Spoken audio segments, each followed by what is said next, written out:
Darth Vader has a history of various massacres and ruthless slaughters, with this being perhaps one of the most defining and terrifying aspects of his character. He will not hesitate to do what he believes to be right, and he will kill anybody within his path. Over the course of 20 years, he has ventured across the galaxy, killing Jedi survivors, legions of rebels, and anyone who would stand in the way of the prosperity of the greater Jedi, without a semblance of remorse nor hesitation.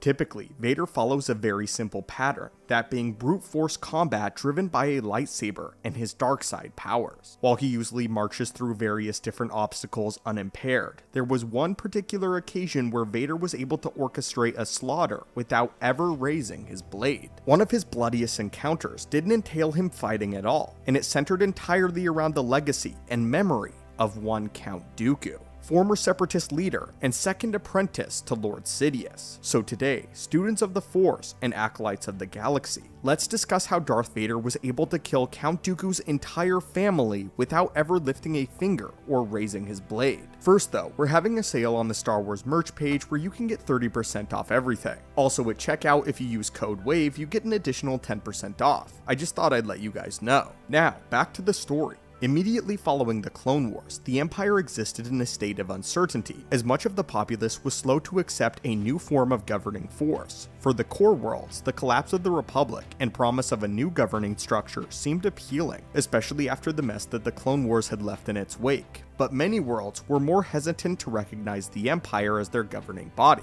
and were not so quick to embrace the Empire under Palpatine. One such world of concern was that of Sereno, the homeworld and birthplace of Dooku, where he had previously lived as a prominent member of the royal family. Prior to his induction into the Jedi Order and his allegiance with Palpatine, Dooku was one of the richest royals in the galaxy, and his family was one of the most influential monarchies within the very system of the galaxy. After the Clone War, Dooku shouldered much of the blame for the war and the carnage that it had left behind, and he was used as a scapegoat by Palpatine in order to conceal his true identity and plan, making Dooku one of the most hated individuals in galactic history. After all though, nobody knew that Palpatine was the very same Sith Lord who had orchestrated the other side of the Clone Wars, and if this information ever got out, it would surely mean the collapse of this newly formed regime. Even though Count Dooku was dead, and the Jedi Order had been eradicated, there were still several loose ends that Palpatine needed to tie up and deal with, including Dooku's family back on Sereno, with Dooku's family holding immense political influence that could potentially sway entire worlds if they were left unchecked. Palpatine, because of this, sent a newly knighted Darth Vader to handle the legacy of Dooku,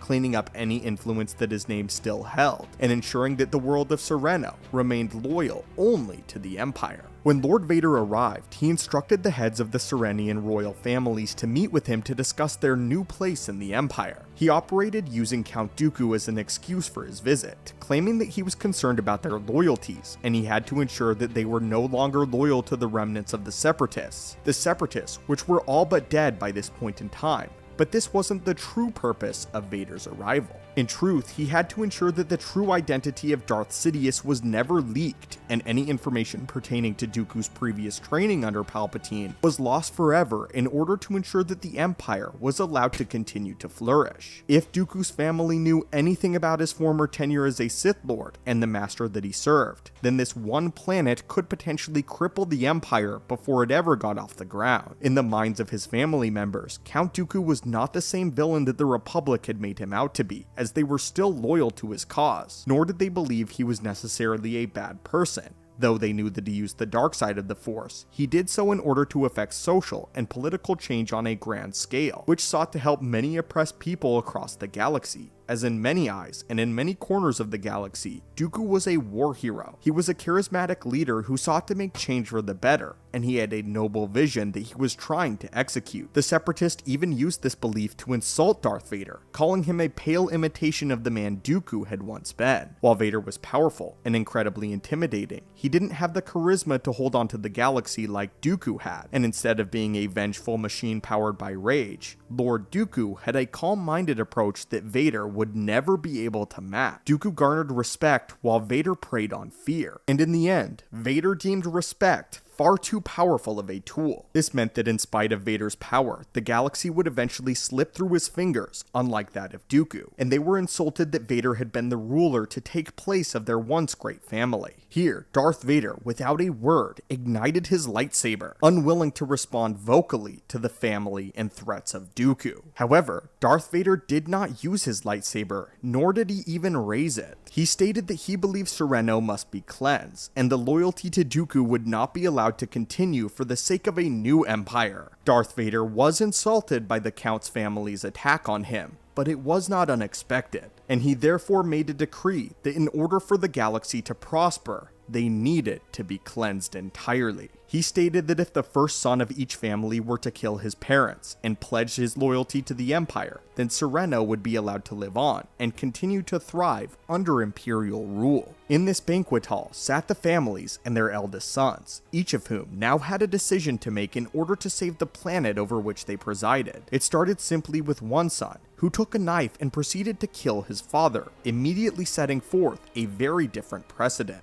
In this newly burgeoning empire, they would not be ruled by respect as Dooku had once envisioned, but the empire sought to rule by Vader's way, the way of fear. Palpatine and Vader in this moment showcased exactly how different this new empire would be from Dooku's vision, and they didn't have any desire to rule by gaining the respect and admiration of their people. But instead, they chose to rule through fear of retribution, keeping people in line by a show of force. Eventually, the banquet hall became a bloodbath as the sons turned on their families and killed their very parents where they sat. And Vader simply stood by and watched. With his blade still ignited, he watched the entire banquet hall slaughter one another until only the sons remained. Bathed in the crimson glow of his blade, the symbol that he had finally crossed into a new tenure as the bloodlusted Dark Lord of the Sith was complete. When the battle ended, the sons remained loyal to Vader, and he promised that he would ultimately return if Sereno showed any signs of disloyalty to the Empire and its newly appointed Emperor. From here, the sons assumed control of their own respective families and set in motion a new form of government, one that served in accordance with the wishes of the new Empire, becoming one of the first systems to pledge their unconditional support and allegiance to this new Imperial structure. But friends, how much did you know about this terrifying story, and how House Dooku fell? What are your thoughts on this, and how Vader conducted himself while being insulted by the members of House Dooku, and how it was Palpatine's plans to crush the Separatists and all of their leaders before he would turn his forces to greater things? As always, my friends, thank you guys so much for watching and continuing to support the channel. May the Force be with you, and have a great day.